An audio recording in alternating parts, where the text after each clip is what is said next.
What is up, guys? So, I just wanted to take a look at what Dr. Suter has to say about fraud and yeah. Okay, so his first a surgery Joel has had is to trim out this shit, his meniscus. Okay, and he has also had meniscus surgery on his outer kneecap as well. So two different meniscus surgeries. Not sure why he didn't just get it trimmed out completely at first, but any doctors, let me know.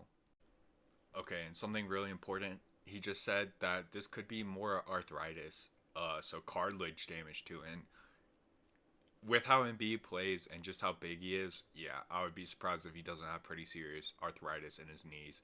His cartilage might be completely gone. And I want to bring this up for everybody. Remember, guys, you have so many years of life to live, okay?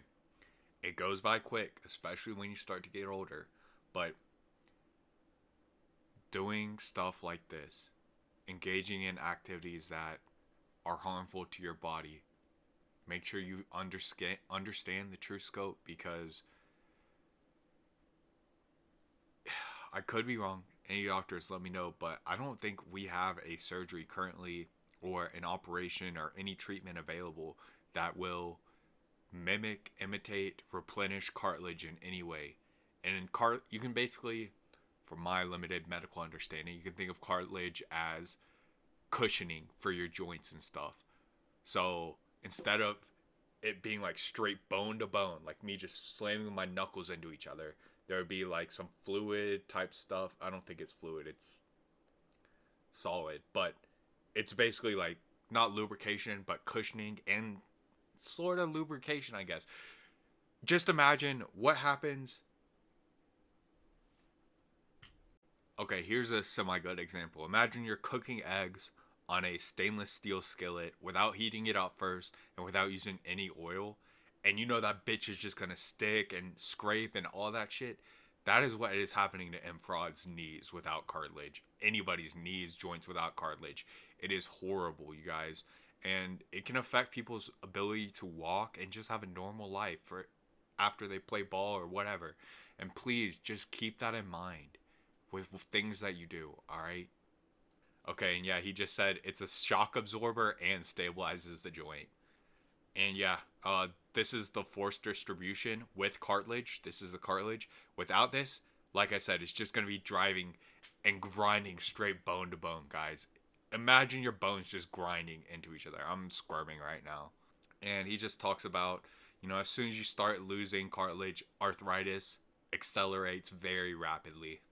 And he just said the Sixers have said the meniscus trimmings are mundane operations. Mundane treatments, I think was the exact verbiage. Yeah, having knee surgery, very mundane. Having a ligament trimmed is definitely very mundane, Sixers. Good job. Just like Ben Simmons' back injury, that is still bothering him to this day, was fake. Very mundane, right, Sixers? Okay, and he just said without the meniscus, without cartilage, the less stress, impact, force you're actually going to be able to use your knee with. So, I mean, we're talking about just walking here, guys, not even playing basketball. Okay, and he just said it could be this could be his meniscus still having tears and being operated on. It could be the cartilage, or it could be far worse and the result of having that stuff, which is the actual bones begin to being damaged, the joint beginning to be damaged. And this the swelling is a good indication of that, or can be. The Sixers aren't telling us exactly where the swelling is, and I would hope to God they know. But with the Sixers, who knows? Okay, and what he just said, after all this trauma to the knee that Embiid has had, you basically will have arthritis like an 80-year-old. And an 80-year-old isn't trying to play basketball. And, I mean, we can't say it better than that, you guys. And if I'm honest, Embiid looks probably like a 60-year-old lady, if not worse. Aside from him diving on the court randomly. Don't get me started on that.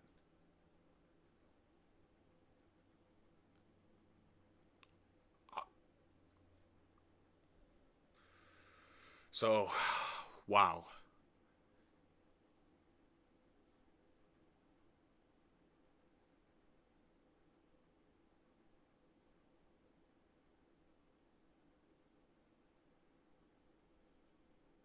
I'm shocked, you guys. The Sixers need to get investigated by the NBA. How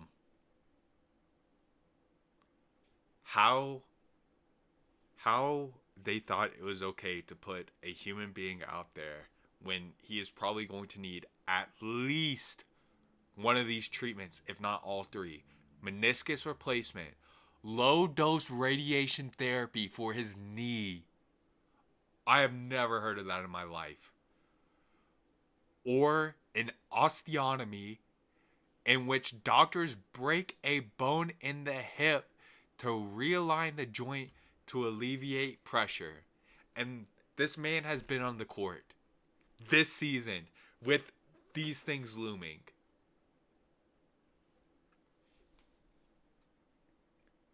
I feel really bad for Embiid. And the NBA really has to investigate the 76ers. This is crazy. Okay. And he just. Oh, the Sixers, Philadelphia, their entire joke. So, that sounded weird that they were gonna break his hip for his knee, but whatever. And he's just saying no. That's completely wrong. This is just either uneducated or misworded. Okay, and yeah, hip no, high tibial is what they could do. Hip sounded crazy. Makes me wonder, guys, is Embiid having hip problems too? I wouldn't doubt it with how much he falls, and also something that I have observed, and I don't think it's proven, but when somebody has some sort of injury that actually affects how they move, how they play, they overcompensate with other parts of the body, and that can can/does lead to the muscles, whatever, overcompensating, becoming injured. I think at least we can say it raises the injury risk of those muscles, of those body parts overcompensating. Okay, and yeah, he just said it's not correct. And this whole the breaking of bones is for arthritis. It's not for meniscus stuff, which apparently the meniscus is the only thing the Sixers are worried about right now. Okay, so the meniscus transplant, Lonzo underwent it, and it worked out for him. It seems. There's a caveat. You have to have your cartilage intact. It seems from what I'm hearing. And guys, I'm not a doctor. I'm paraphrasing. I know more about medical shit than the average person, but I'm not traditionally trained or anything like that. So yeah, um, Dr. Suter said, um, to his knowledge, a big man has never gone through a meniscus transplant, and also it's a very long recovery, which you can imagine. You know, a foreign tendon is being put in your body. You guys can imagine. You know, yeah, especially for a bigger person, it's gonna be a lot of force. You would need pretty big tendon, I would think. And oddly enough, you know, some people have like double ACLs, double tendons. It's crazy, but who knows? Maybe they can try out some shit on Embiid. That would be cool. So there was an old practice called microfracturing, where they would literally like chip your bone to try and stimulate cartilage to grow. Oh my god, bro! What type of medieval shit is that? What the fuck? Oh my god, man. Okay, apparently that works too, except it's fibrous cartilage, which isn't really a long term solution, but maybe in the short term. Again, like, I really. And Fraud needs to think about his future outside of basketball. He has kids, right? Bro, you need to be able to walk for your kids. You're going to miss out on so much in Fraud. You really got to take all this into account. Okay, and cartilage transplant is an option if there are certain pinpoints where there's cartilage damage. If it's the whole thing, it's cooked, no chance. One area that where there's a pothole is exactly what he said, and I think that's a great description.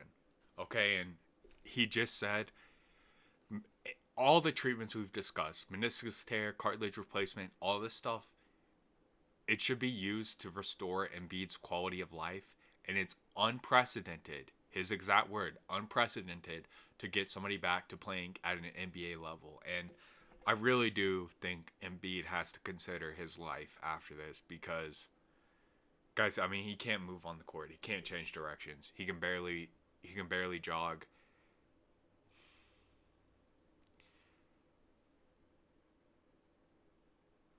It's all fair games in my eyes to critique people on the court. We're talking about somebody's life now, and being the ability to walk or to be handicapped or not. And I think Embiid really, really, really needs to not worry about anything else. Maybe do basic rehab if he needs it, even. And just think about his life and his future. Because nothing, no money, no fame, no legacy is worth not being able to walk. Okay, and the radiation thing is just not a real thing. Which, bro, I was like, I had never heard of that in my. Okay, let's talk about some stuff that's happening. There are so many things where there are studies. There's a single study people take and they'll use it to make a product or create a service, and this study will be biased or it will be set up in a way to produce certain results that really cannot be replicated. And they'll make products based off this and they'll sell it to you guys. Be very careful, guys. There's so many straight up scam products out there, and the fact that we're seeing something like low dose radiation being put in a sports article, a legitimate sports article, regarding somebody's knee treatment is just, be careful. Make sure you have a good doctor you can trust. If you don't, go find one. And if you can't trust your doctor and they're not up to date on the literature, bring it to them and be like, hey, I saw this. Can you take a look at it? They will do that gladly if they're a good doctor. It might take them some time. They're very busy people. But it's really important, guys, to know what you're doing to your body. All right? There's so much bullshit out there. Please just be careful. And yeah, that's what he just said. It's alternative medicine. It shouldn't even be called medicine. It's an alternative, unproven treatment. No literature behind it. And you're putting radiation into your body. Okay, and he said radiation therapy is not that radical. I'm going to trust Dr. Suterer. Personally, that's a hell no for me. Unless I can see literature repeatedly showing successful outcomes just by that. Radiation is a big deal to me, you guys. That's just me. And I'm not scared of x-rays, MRIs, none of that shit, but low dose radiation therapy, no, I'm good on that. Okay, and he's talking about the knee breaking procedure, osteo, whatever. Basically, some people, their knees don't align correctly and it'll apply more pressure here, and basically they break the bone so it doesn't put pressure right here and it spreads evenly. I have a feeling if that was Embiid's problem, they would have done that a long time ago, but hey, you never know with the Sixers. And yeah, basically he's saying high tibial osteo, whatever, where they break it right here and it'll reduce pressure here and hopefully even it out and make it even. Guys, I would hope to God, I would hope that to humanity and any intelligence in the world, if this was the problem, they would have already done it. Okay, and he said the hip mention of an osteotomy, it's a complete different issue, and I completely agree. And Embiid might have that. Like, with how he has moved this season, he's got a lot of problems, you guys. I'm very worried about him. Okay, and yeah, he says it's probably high tibial. I'm going to go through the comments and just see if anybody has any information. Okay, guys, please don't be like this person. I do. Embiid should have slimmed down a long time ago, but basketball is just really hard on people's knees, especially if you're bigger. Mm, I don't know. And same as D Rose, that's just no complete ignorance. Don't be like this guy. Please don't be like this. Don't speak out of ignorance. Please don't. Especially when you're talking about people's health. Just, you don't have to say anything, okay? So don't. This comment is interesting. YouTube comment doctor probably, but who knows? This sounds better than radioactive therapy to me. Also, like, bro, okay, let me just talk about what I would do if I was Embiid. I'm not touching the football field, the basketball court again in my life. I don't care. The ability to walk is worth so much, guys. Yeah. That's okay. I just looked at like 200 or 300 comments. You guys saw the ones that are semi useful. People are equating this to Kawhi, and no, this is far worse than what Kawhi dealt with, you guys. Kawhi, his situation was very interesting. Just touching on it real quick. Basically, the Clippers doctor said it was a 1 year recovery at most, and Kawhi and his team said it was 2 year. And yeah, that's why. Hopefully everything's good with Kawhi, but yeah. And guys, it's crazy. So basically, people spamming stem cells in the comments, and in this video right here, what is the timestamp? 14:11. He just said stem cells don't grow cartilage back. What a world we live in. Okay, and basically, Dr. Suderer is saying there's two options for Embiid, or two scenarios. One, it is something that actually can be treated and it's a local thing. Or number two, which I believe it is number two, his knee is just completely degenerated and there's nothing really anybody can do. Yeah, and the first option, his exact words were radical treatments. This isn't just some normal shit, guys. This is radical treatments, aka extreme, uncommon, over the top. And he just said everything they've done so far has not worked. There's pretty much nothing they can do. Maybe reduce his minutes. At the same time, I don't think that's it, guys. I think he plays way too reckless on the court. He's going to get injured regardless. If you give him 5 minutes, he's going to dive into the stands fucking 10 times a year. Yeah, it's cooked. Okay, and he just said repeated meniscus trims, whatever, might help for a short term, 3 to 6 months max.